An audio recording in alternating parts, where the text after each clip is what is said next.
You know it, you love it, and in the world of Black Clover, it doesn't come from a box you bought at a tacky West Hollywood costume shop. Everyone's got it. Mana is the source of all magic, a supernatural energy found in the air and in living beings. Except living beings whose names are Asta.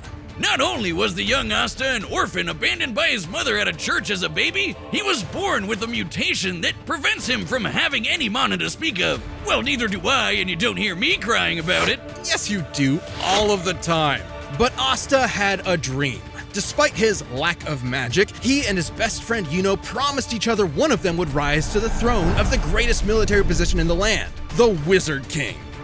Wizard King? Really, guys? Sometimes they call it Magic Emperor, but we all know what they mean. So he dedicated himself to getting swole as all hell. In a world of nerds, he would be its lone jock god, shoving every last wizard into a locker until they crowned him king. But huge, frightening pectorals on a tiny, screaming goblin child weren't enough on its own. He needed something powerful enough to shut down his opponent's magic. He needed the 5-leaf clover grimoire. Essentially a book of spells, a grimoire will choose its user and float beside their wielder at all times. And Asta was lucky enough to receive the Uno reverse card of grimoires. The 5-leaf clover can harness the power of anti-magic, which will literally nullify the effects of other magic spells. Almost like wizard kryptonite. Let the locker stuffing commence! Haha, get nerds! It wasn't long before Asta was accepted into one of the 9 squads of Clover Kingdom's Magic Knights, the Black Wolves, filled with lazy drunkards, antisocial otakus, and literal sociopaths. My kind of people!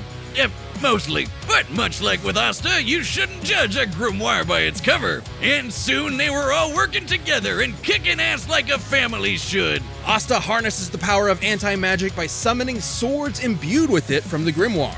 Normally, these swords would quickly drain the mana from anyone foolish enough to wield them, but Asta does not have any mana, turning his greatest weakness into a one-of-a-kind strength. He's got his classic Demon Slayer, an enormous greatsword which cuts through spells with its edge and deflects them with its flat.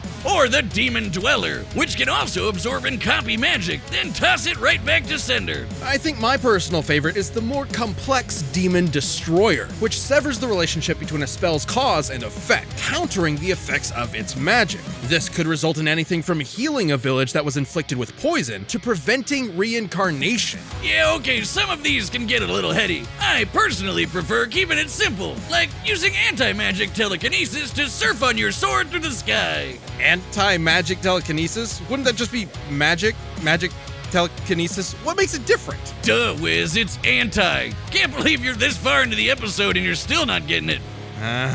Well, while Boomstick explains this anti-logic to me, come back next week for our full episode, Deku vs. Asta.